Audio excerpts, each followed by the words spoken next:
Bonjour à tous, c'est avec grand plaisir aujourd'hui que j'accueille Olivier Monteux qui est un entrepreneur depuis l'âge de ses 18 ans avec le lancement d'un portail sur les jeux vidéo. Depuis, il s'est lancé dans de nombreuses aventures et il est aujourd'hui le fondateur de Social Media Pro, une agence spécialisée sur le web marketing et le digital media et médias sociaux. Vous pouvez en découvrir plus sur lui sur socialmediapro.fr. Et puis pour terminer cette présentation, c'est tout simplement un très bon ami à moi. Olivier, bonjour. Est-ce que tu veux compléter un petit peu cette présentation pour qu'on en sache un peu plus sur toi? Bonjour à tous. Déjà, je te remercie de m'avoir proposé de faire cette interview avec toi. C'est super sympa. Et qu'est-ce que je pourrais dire de plus sur moi? Tu m'as tellement bien présenté déjà. Euh, ouais, j'ai créé plusieurs startups, tout ça. J'ai fait beaucoup de choses. Ouais. Ma première startup à 18 ans, c'était dans les années 99-2000, donc pendant la première bulle Internet. Depuis, j'ai recréé aussi en 2005 un réseau social qui s'appelait dclubs.com. C'était sur les sorties et loisirs, soit en discothèque, concerts, tout ça. Et voilà quoi. Donc si tu veux, j'ai toujours baigné dans le digital, dans tout ce qui est web marketing, et réseaux sociaux. Et voilà, c'est top. Ok, super. Alors, aujourd'hui, je t'ai invité parce que tu es un expert sur les médias sociaux et j'aimerais qu'on se concentre particulièrement sur Facebook parce que tu as même une formation là-dessus, tu as une véritable expertise, tu travailles avec des TPE, avec des entreprises de petite taille, donc tu as une certaine expertise dans le domaine du soloprenariat et donc j'aimerais sans plus attendre commencer par te poser quelques questions sur Facebook, tout d'abord, comme dans tout, hein, dans l'entrepreneuriat, dans le web marketing, avant de se lancer partout, se poser la question, c'est quoi l'objectif d'avoir un compte Facebook? À quoi ça sert pour que quand on lance des campagnes, on ne sente pas de frustration et qu'au bout de 2 mois, on se demande, mais est-ce que c'est bien là ce que j'ai fait? Donc, ça sert à quoi d'avoir une page Facebook, Olivier? Tu vois, là, dans ce que tu viens de dire, il y a un élément super important. Je reviens juste dessus 2 secondes. Ouais, bien sûr. Mais en fait, t'as beaucoup de gens qui vont se lancer sur les réseaux sociaux ou même avec un blog ou un site web qui n'ont pas vraiment d'objectif. Et c'est super important de se poser la question de savoir pourquoi justement je vais créer une page Facebook, pourquoi je vais ouvrir un compte Twitter, pourquoi je vais créer un compte LinkedIn. C'est très important. Voilà. Ok. Donc, pourquoi une page Facebook? Eh ben, écoute, déjà parce que Facebook, c'est le réseau social numéro 1 dans le monde. Je pense que c'est déjà quelque chose d'important. Donc, tu peux être sûr que tes clients sont sur Facebook d'une manière ou d'une autre. Hein. C'est pas toujours simple, évidemment, pour le B2B, mais tes clients sont là aussi. Un patron d'entreprise qui a bossé toute la journée, le soir, bon, bah, il va squatter Facebook comme tout le monde. Et donc, ils sont tous dessus. Maintenant, une page Facebook, il faut savoir que aujourd'hui, tu vois, en 2014, c'est plus aussi simple qu'il y a 2 ans, il y a 3 ans, ou encore plus avant. Il y a 3 ans, tu pouvais ouvrir une page, faire quelques trucs, tout le monde voyait tes posts, tu avais beaucoup de fans qui s'ajoutaient assez facilement. Aujourd'hui, c'est beaucoup plus dur.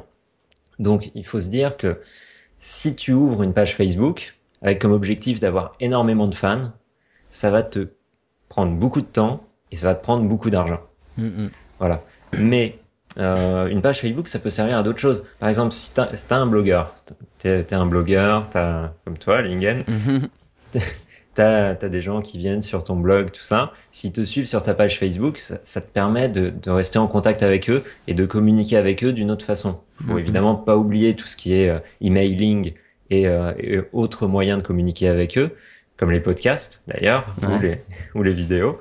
Mais si tu veux avoir une page Facebook, c'est un plus. Mm. C'est un plus pour justement communiquer avec tes fans d'une façon plus proche, Ok. plus humaine. Et par exemple, pour un petit site e-commerce, quels sont les bénéfices que quelqu'un peut tirer d'une page Facebook? Qu'est-ce que ça peut lui apporter? Parce que finalement, quand on lance sa boîte, on se dit, j'ai un temps limité, il faut que je l'optimise un maximum. Et puis, il y en a qui se disent, Facebook, ça va rien m'apporter dans le court terme. Est-ce que ça vaut le coup de se lancer dessus?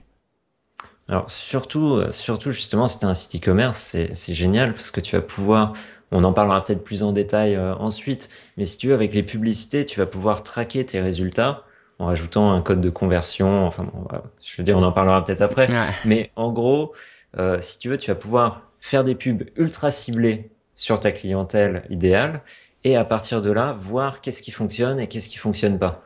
Et en fait, c'est des publicités qui vont te coûter beaucoup moins cher que des Google Ads. Mm, mm, Donc mm. du coup, au contraire, si tu fais du e-commerce, il faut absolument tester les publicités Facebook. Ok. Bah, allons-y directement. Justement, tu parlais il y a eu beaucoup de changements en ce moment et aujourd'hui, c'est beaucoup plus difficile d'avoir une audience organique à travers de la publicité, à travers des posts sans publicité. D'un côté, on peut voir la perte que ça représente parce qu'on se dit, voilà, maintenant je publie la même qualité de contenu, mais c'est moins visible. Et de l'autre côté, c'est une opportunité justement pour les e-commerce qui ont un peu d'argent, qui ont un vrai business. Bah, il suffit de payer un petit peu d'argent pour obtenir des prospects, des clients.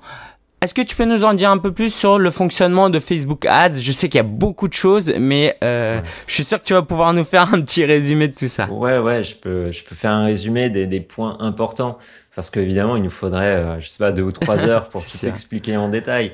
Mais disons que les Facebook Ads, déjà, il faut pas les utiliser de la façon classique que Facebook propose. C'est-à-dire, tu vois, sur Facebook, tu vas pouvoir, comment ça s'appelle? Il change le nom tout le temps, mais booster tes posts ou promouvoir tes posts sur ta page, ça va te coûter très cher pour un résultat pas terrible.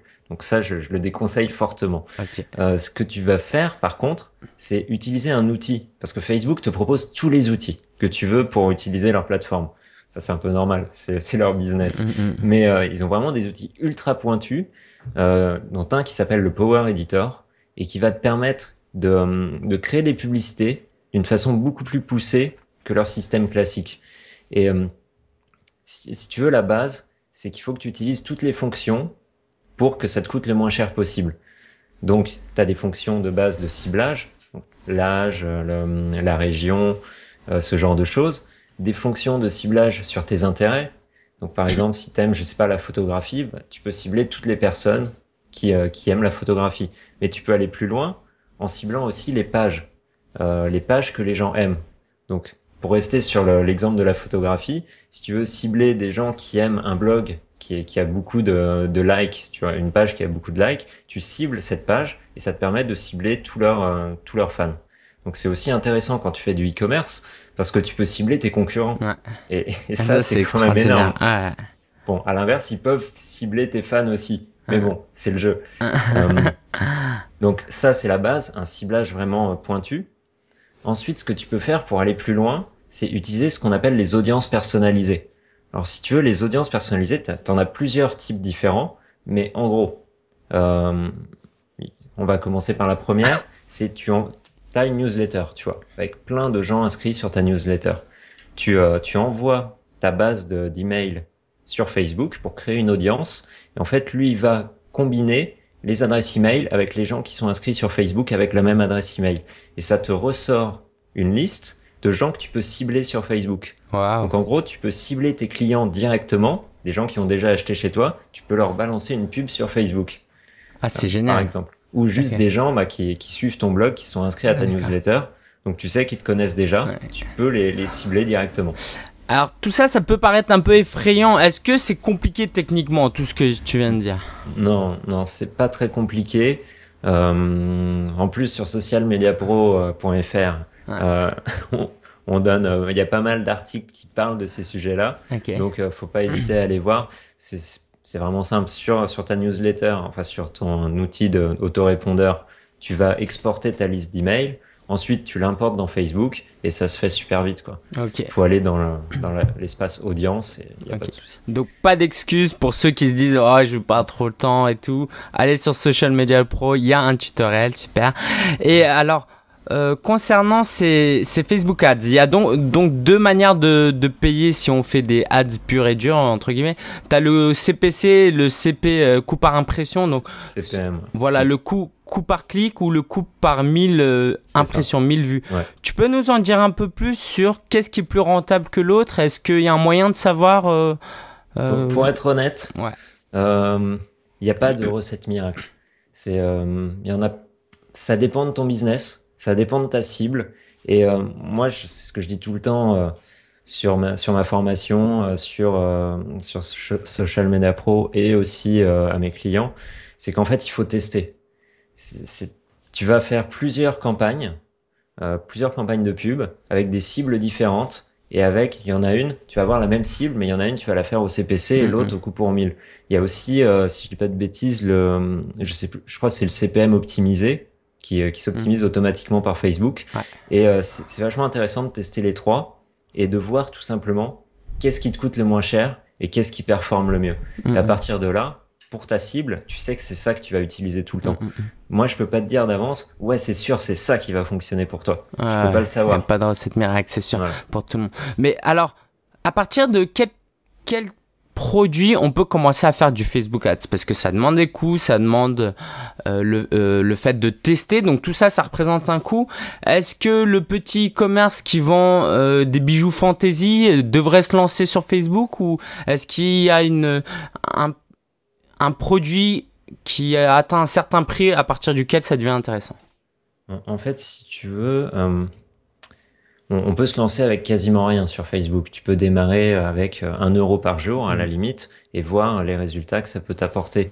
Maintenant, en fait, il faut pas vraiment réfléchir comme ça. Il faut réfléchir à, par exemple, sur ton bijou de base, combien tu gagnes, quelle est ta marge, tu vois. Et à partir de là, il faut que tu regardes en faisant des publicités si tu arrives toujours à faire un petit bénéfice en ayant fait tes publicités. Si, mettons que tu gagnes 10 euros, tu vois, sur chaque bijou, et que en faisant 5 euros de publicité, tu arrives à en vendre un, bah ça valait le coup. Si par contre ça te coûte 11 euros pour vendre un bijou, c'est pas sûr que ça valait le coup. Mais ça dépend, parce que peut-être qu'avec ces 11 euros, tu as aussi eu plein de nouveaux fans et de gens qui vont te suivre. Et peut-être que ces gens-là vont aussi acheter dans 6 mois, dans 1 an. Mais ça, tu peux pas le quantifier tout de suite. Ok. Alors, si on reprend un peu les posts organiques, donc c'est-à-dire que surtout pour les blogueurs, très peu utilisent de la pub s'ils vendent pas de produits. Donc ils ont une fanpage, ils postent des liens, des photos, du texte. Qu'est-ce qu'on peut faire pour optimiser la visibilité de ces posts pour que nos fans véritablement voient nos posts? Organiquement, tu parles. Ouais, organiquement. Ouais. Alors, c'est très compliqué, parce que Facebook n'aime plus du tout quand tu payes pas, malheureusement. Mais ça dépend des business. Il y en a qui ont plus de portée organique que d'autres. On sait pas trop pourquoi. Enfin, c'est peut-être une histoire d'affinité avec la page. Enfin, on sait qu'il y a un algorithme, tu sais, l'algorithme PageRank de Facebook, qui à la base, si tu veux, était basé sur, entre autres, l'interaction que tes fans ont avec ta page. C'est-à-dire que si quelqu'un a liké un de tes posts récemment, il a plus de chances de revoir un nouveau de tes posts 2 jours après. Alors que quelqu'un qui a juste liké ta page mais qui a jamais interagi avec ta page depuis 2 mois, bah, ça se trouve, il va plus jamais voir tes posts, à moins de payer. Et en fait, le meilleur moyen finalement d'augmenter tes chances de toucher tes fans, ça va être d'interagir un maximum avec eux et de poster des publications qui vont leur donner envie d'interagir. Donc des questions, des images qui peuvent leur donner envie de les partager, tout ça. Les photographes sont vachement avantagés là-dessus. Je reprends mon exemple de photo tout à l'heure, parce que dès que tu as quelque chose de très graphique, les gens vont avoir envie de liker ou de partager. Et alors justement pour un business B2B, c'est tout de suite beaucoup plus compliqué. Par exemple, nous on a un cabinet d'avocats qu'on aide, et si tu veux, alors les cabinets d'avocats c'est vraiment très particulier parce qu'en plus ils ont pas le droit de faire de publicité. C'est dans la loi, ils peuvent pas faire ça. Donc tout ce qu'ils peuvent faire, c'est publier des articles qui démontrent leur expertise et qui partagent sur leur page. Et eux, en termes, comme en plus on peut pas faire de pub, si tu veux, en termes de visibilité sur leur post, c'est pas oufissime, quoi. Ouais, c'est du pur marketing de contenu, là. On est vraiment dans le... D'accord.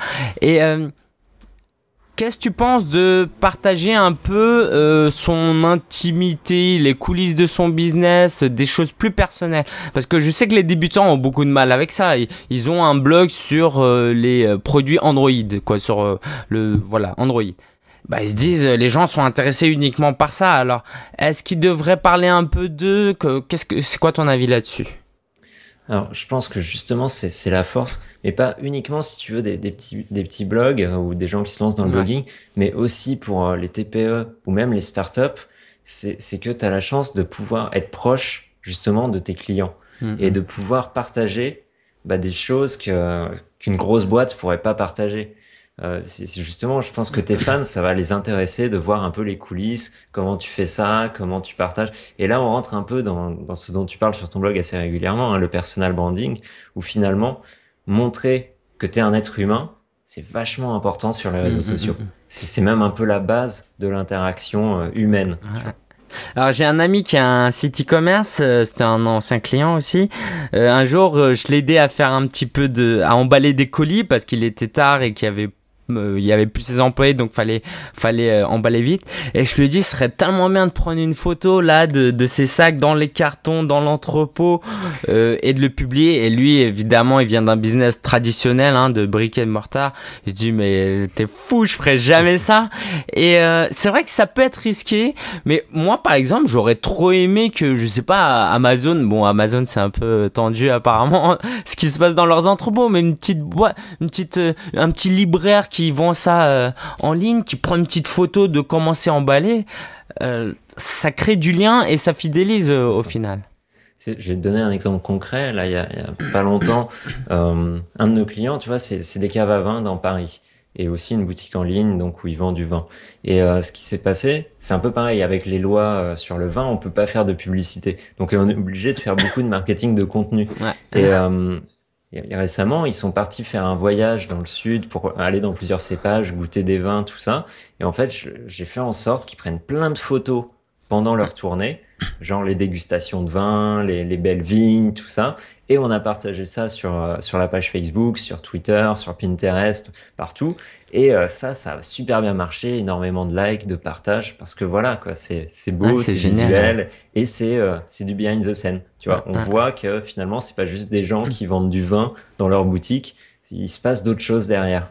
Ah, c'est génial, c'est génial. C'est vrai que moi, j'avais jamais pensé à ce côté, les entreprises qui ne peuvent pas faire de publicité, pour eux, c'est clair que les réseaux sociaux, c'est vraiment une opportunité.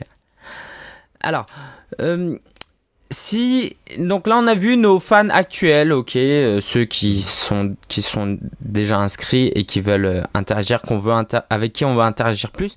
Mais comment on fait pour obtenir des fans d'ailleurs qu'on ne connaît pas? C'est-à-dire que moi, j'ai un blog, je veux avoir plus de fans Facebook. Comment je fais concrètement? Ou un site e-commerce. En payant ou Non, en gratuit. En gratuit. En gratuit. Alors, en gratuit, les techniques un peu de base, ça va être au maximum sur ton blog d'optimiser les chances que les gens te suivent sur ta page. Alors, ça veut pas forcément dire une Hikebox, tu vois, parce que ce qui est intéressant pour les blogs, pour les blogueurs, et que ce soit les coachings ou les gens qui veulent vendre des formations ou ce genre de choses, ça va être évidemment de récupérer l'adresse email de la personne principalement. Par contre, tu peux optimiser tes chances en faisant en sorte que dans l'email qu'ils vont recevoir de confirmation, de leur dire, maintenant vous pouvez aussi nous suivre sur Facebook, sur Twitter, sur Google+, tout ça. Et de la même façon, sur ta page, tout simplement, pareil que dans la confirmation, toujours indiquer qu'ils peuvent te suivre ailleurs. Ils ont déjà envie de te suivre, donc autant qu'ils te suivent partout. Dans toutes tes communications, d'ailleurs, dans toutes tes newsletters, tu peux aussi remettre ton adresse Facebook, ton adresse Twitter pour optimiser tes chances qu'ils te suivent. Donc ça, c'est la base. Ensuite, il y a des techniques. En fait, si tu veux, tu peux communiquer avec ta page. En fait, tu peux utiliser Facebook en tant que ta page. Tu vois. C'est-à-dire, moi, par exemple, j'ai utilisé Facebook en étant Social Media Pro au lieu d'être Olivier Monteux. D'accord. Et du coup, en fait, je peux commenter avec cette page sur d'autres pages ou des commentaires. Tu peux pas aller dans des groupes, mais tu peux commenter dans des conversations, tout ça. Donc ça te fait un peu de promotion pour ta page. Il y a déjà ça. Ensuite, tu as pas mal de sites, de blogs, de genre Journal du Web ou des trucs comme ça, qui utilisent en fait Facebook pour les commentaires sur leur blog. Et là, de cette façon-là, tu peux aussi commenter sur des blogs avec ta propre page. Il faut le savoir. T'as un petit onglet, tu cliques dessus et tu fais en sorte d'utiliser Facebook en tant que ta page. Donc en gros, tous les gens qui vont voir les commentaires, ils verront ta page, ils vont cliquer dessus et peut-être qu'ils vont te suivre. Donc ça, c'est pour le côté gratuit, c'est les petites astuces, tout ça. Ok. Alors justement, une fois qu'ils cliquent sur notre page, pour les faire liker, est-ce que tu as quelques conseils à nous donner pour avoir une belle page bien optimisée? Qu'est-ce que ça doit contenir? Alors, Facebook, tu sais, a changé le design des pages il y a pas longtemps. Mm. Je pense que c'est actif pour tout le monde maintenant. Je suis pas sûr encore à 100%, mais je pense. Euh, donc évidemment, tu as une belle couverture.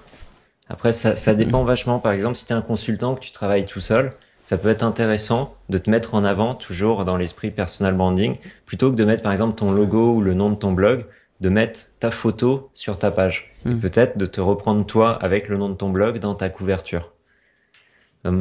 Qu'est-ce qu'il y a d'autre dans une belle page? Tu peux rajouter ce qu'on appelle des onglets ou des applications, ça dépend du nom. C'est si tu veux, en haut de la page, pas juste sous la couverture, en dessous, t'as journal, à propos, et tu peux avoir aussi tes onglets à toi qui sont là. Donc ça va être enfin, des applications. En fait, quand on clique dessus, tu arrives sur une page au sein de Facebook où tu peux mettre ce que tu veux. Donc ça peut être par exemple une inscription à ta newsletter, ça peut être des vidéos que tu as postées, ça peut être ton flux Twitter, peut y avoir vraiment plein de choses. Ou alors ça peut être des jeux concours aussi. Parce que il y a pas mal d'applications d'ailleurs françaises qui permettent de créer des jeux concours intégrés dans Facebook. Ok. Donc ça, les jeux concours, ça peut aussi être un bon moyen euh, d'avoir plus de personnes qui vont liker ta page et de plus d'inscrits à ta newsletter de façon pseudo-organique, on va dire. Parce que bon, un jeu concours, tu as toujours des frais annexes. Tu as justement l'application qui va te coûter un peu d'argent. Mhm. Tu as le règlement du jeu concours qu'il faut déposer. C'est une obligation légale. Mhm. Et bah, tout ça, ça va te coûter, on va dire, au moins 150, 200 euros pour créer ton jeu concours. Ensuite, il y a évidemment les cadeaux que tu vas offrir, mais bon, ça c'est une autre histoire. D'ailleurs, juste pendant qu'on est là-dessus, Ouais. sur les cadeaux, il faut jamais offrir quelque chose de trop générique. C'est-à-dire, si tu es un consultant qui parle de blogging, t'offres pas un iPad. Parce que si t'offres un Ah. iPad, t'as plein de gens qui en ont rien à faire de toi, qui vont jouer à ton concours. Ah, Non, il faut offrir, par exemple, une de tes formations ou quelque chose comme ça. ah, bien sûr. Quelque chose que tes fans ou les gens qui te connaissent pas encore trop, mais qui pourraient apprécier, vont justement Mm. avoir envie. Ok. Voilà. Alors, justement, tu Sinon, voulais ajouter ouais. quelque chose? Oui, Ouais, vas-y, je peux continue. ajouter quelque chose sur le côté, si tu as un peu d'argent, parce que là on parlait de comment Ouais, augmenter de bien façon sûr. Ouais. organique les fans de ta page. Si tu as un peu d'argent, il y a quelque chose qui marche très très bien. Je parlais des audiences personnalisées tout à l'heure. Il y a une audience personnalisée sur Facebook qui s'appelle, euh, attends, je sais plus comment c'est en français. C'est Custom Website Audience. Ça doit être Ok. audience personnalisée de site internet ou un Ok. truc comme ça. Et en gros, en fait, tu rajoutes un code sur ton blog ou sur ton site e-commerce ou n'importe quel site internet. Et en fait, Facebook va créer une audience à partir des visiteurs de ton site. Tu vois, sur Facebook, il va noter quelle telle personne est allée sur ton site et est Ok. inscrit sur Facebook. Et à partir de là, tu vas pouvoir les cibler avec une pub. Donc, ce Waouh. qui marche super bien, c'est tu cibles des gens qui sont pas encore fans de ta page et qui sont venus sur ton site. Ok. Tu vois, quelqu'un, bah, je sais pas, il a tapé dans Google quelque chose, il est arrivé sur ton blog, bon, il a regardé deux secondes ton truc, puis il s'est barré. Il y a plein de gens qui font ça, hein, Ouais, c'est un peu la base. Et là, en fait, tu peux les recibler sur Facebook en leur disant, vous avez découvert mon blog récemment, pourquoi ne pas aimer ma page? Et voilà, et tu les récupères comme ça. Ah, c'est super intéressant. Et- Ouais. Alors, ah, justement, on est dans ce côté parce que Facebook c'est important, mais il faut pas rester fermé dans Facebook. Il y a des gens qui au point où, par exemple, si on a l'opportunité de lancer un blog, et faut pas se dire on lance un blog ou Facebook. D'accord. Je pense que c'est très important d'avoir un blog. Donc, comment on fait pour, par exemple, tu disais tout à l'heure que c'était important d'augmenter sa mailing list. Ok. ouais. Est-ce que tu as quelques conseils pour amener nos fans Facebook, là pour le coup, sur notre mailing list? Parce qu'au final, le business, il se passe quand même surtout là-bas. Ouais. Alors, de façon organique, tu as tout simplement posté régulièrement un post, une publication sur Facebook Mhm. qui va envoyer tes fans sur une landing page. Tu vois, et ça, c'est un truc très important, que ce soit avec des Google Ouais. Ads, des Facebook Ads ou des publications sur les réseaux sociaux. Alors, tu nous rappelles Euh, rapidement une landing page, c'est quoi? Alors, une landing page en français, Une je sais page pas, de page capture. d'atterrissage, mais c'est un peu Oui. pas terrible. Ouais. Mais en gros, c'est une page qui va être créée de façon spécifique pour faire en sorte que les gens qui arrivent dessus fassent une action très très spécifique. Donc souvent, c'est une inscription à la newsletter. Donc ça va être par exemple une page, tu arrives dessus, qui t'indique vous pouvez télécharger mon livre blanc contre si vous vous inscrivez à ma newsletter. Enfin, bref.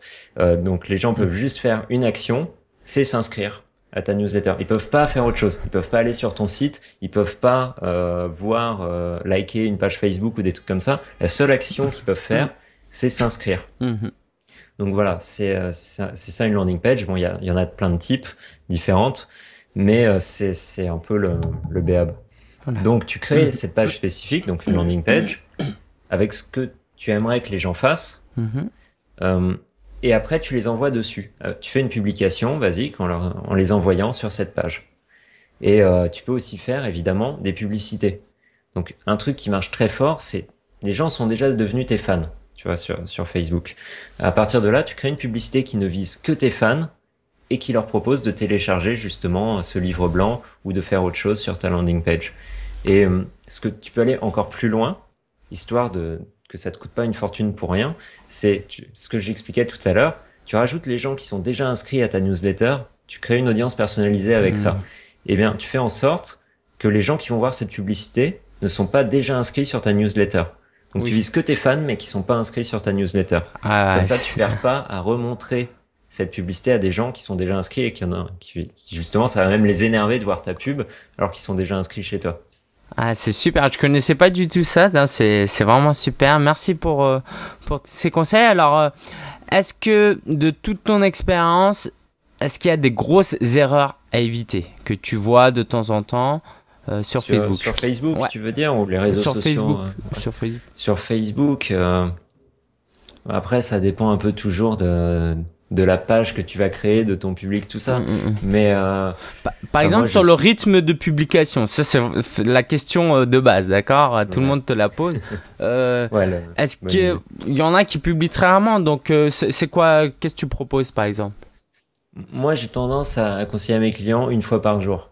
C'est un minimum. C'est pas mal. Si tu peux faire plus, bon bah publie 2 ou 3 fois par jour, pourquoi pas. Publie pas trop non plus. Au-dessus de 5 fois, là, tu vas saouler tout le monde. Et t'as même des chances que les gens, finalement, délikent ta page. C'est possible aussi. Non, 3 fois par jour, mais ça dépend des business, tout simplement. Justement, si t'es un blogueur, un consultant, bon, tu peux être plus proche de tes fans et peut-être partager plus de choses, justement, des trucs behind the scene, tout ça un peu régulièrement. Si t'es un site e-commerce, c'est parfois un peu plus compliqué de faire 3 posts par jour. Parce que, en fait, il faut pas non plus, je fais une petite aparté, mais si t'es un site e-commerce, si tu fais que la promotion de tes produits tout le temps, c'est pareil, tu fais chier tout le monde. Et du coup, il faut vraiment trouver un rythme qui soit suffisamment adéquat. Mais ça dépend vraiment de tes clients, de tes fans, de ton business. Et par rapport à l'heure à laquelle tu publies, est-ce que je pense que ça doit dépendre aussi, mais il y a quand même des heures où ça marche un peu mieux, non?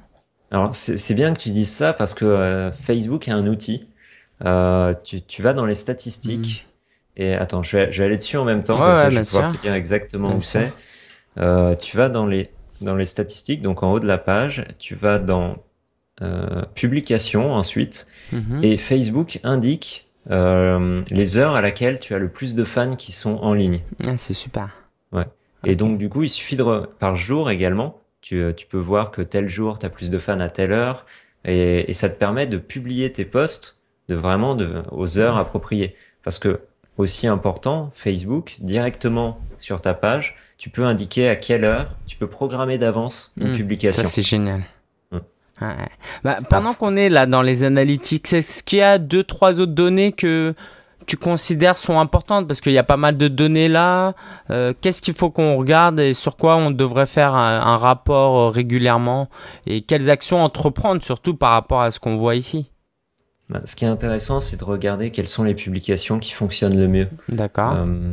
Quel type, finalement, quel ton tu as utilisé dans telle publication. Évidemment, voir à quelle heure tu l'as posté, ce qu'on disait là tout de suite, et comparer finalement qu'est-ce qui fonctionne le mieux pour toi. Est-ce que c'est les images? Est-ce que c'est les vidéos? Est-ce que c'est juste du texte? Est-ce que c'est finalement quand tu as posé une question marrante? Est-ce que c'est quand tu as dit un truc super sérieux? En fait, il faut tester plein de choses et voir ce qui marche le mieux. Et à partir de là, t'essayes de faire un peu plus souvent ça, mais pas tout le temps non plus pour pas justement ennuyer les gens. Ouais, c'est vraiment la règle de base dans le marketing, le tester, tester, tester. Quoi. Tester tout le temps, Ouais, tout tester. Ok. Et moi, ce qui marche bien, et c'est surtout depuis que Facebook, tu sais, ils ont fait des changements dans le newsfeed, et maintenant les vidéos démarrent toutes seules. Et Ok. du coup, depuis que les vidéos démarrent toutes seules, bah, les vidéos marchent très très très fort, si tu veux. C'est-à-dire, ça démarre tout seul. Il y a même le son qui démarre et tout? Non, le son démarre pas tout seul, D'accord. mais en fait, quand on passe sur la vidéo dans le newsfeed, elle commence à bouger, à s'animer. Ah, c'est Je sais pas génial. si tout le monde a déjà ça, mais en tout cas, moi, je l'ai et sur le portable et sur et en desktop. Et du coup, c'est vrai que ça te donne envie d'arrêter, quoi, pour voir qu'est-ce que c'est que cette vidéo qui bouge. Ouais, ah, super intéressant. Justement, j'ai un client qui vient de créer une super vidéo et puis justement, les gens connaissent le lien YouTube qui est bien, hein, tu cliques sur, mais il faut dire que Facebook aime quand on utilise sa propre plateforme pour C'est uploader ça. une vidéo, même C'est si. c'est bien que tu parlais de ça, j'allais l'ajouter. Faut vraiment, justement, quand je parle de vidéo sur Facebook, c'est pas YouTube. C'est vraiment uploader la vidéo sur Facebook directement. Et là, tu vas voir l'engagement sur ta publication, la portée, tout ça, elle va être oufissime. Ok, super. Quelques derniers conseils, Olivier, peut-être sur Facebook pour faire finir ce 360 degrés, pour couvrir vraiment ce sujet. D'autres conseils? Alors, je pense qu'on a abordé pas mal de choses. On va le répéter encore une fois, le plus important, c'est de tester. Vraiment tester un maximum de choses. La deuxième chose, c'est vraiment de prendre le temps d'utiliser justement tous les outils dont je parlais, le Power Editor, les audiences customisées et aussi les pixels de tracking, pixels de conversion en français, et de mettre tout ça en place et vraiment d'utiliser ces outils parce qu'ils sont gratuits. Facebook les met à portée et, euh, et ça va vraiment permettre en fait de diminuer les coûts des publicités sur Facebook. Parce que la plupart des gens ont peur justement des coûts, ils se disent ah, ça va coûter super cher tout ça. Mais si tu cibles vraiment bien et que tu utilises tous ces outils et que tu testes, ça va te permettre finalement de réduire tes coûts d'acquisition, que ce soit de fans ou de nouveaux clients, de prospects ou autres. Et là, ça devient vraiment super intéressant Facebook. Ok, super. Et, Oui, un et dernier. un conseil, ouais, de rester finalement soi-même, quoi. Rester soi-même sur les réseaux sociaux, de vraiment établir ce lien de confiance avec ses fans, d'être franc avec eux, de prendre le temps de leur répondre. Ouais, ça aussi, on n'en a pas parlé, mais quand quelqu'un poste un commentaire, faut y répondre rapidement. Que ce soit un message privé ou un commentaire sur la page, faut pas le laisser pendant 4 jours et arriver après. Quelqu'un a pris le temps de te poser une question, faut prendre le temps de lui répondre. C'est normal et c'est ce qu'il faut faire sur les réseaux sociaux pour que ça fonctionne. Ouais, c'est un réseau social au final. Voilà, c'est bien ça. Merci Olivier. Alors pour en savoir plus sur les réseaux sociaux, pas que Facebook, mais sur les réseaux sociaux et Facebook inclus, allez sur socialmediapro.fr. C'est le site de l'agence d'Olivier et c'est aussi un blog avec beaucoup de contenu qui aide les entrepreneurs web débutants, les blogueurs, les sites e-commerce. Donc n'hésitez pas. Et puis si on veut en découvrir un peu plus sur toi, garder contact avec toi, comment on fait Olivier?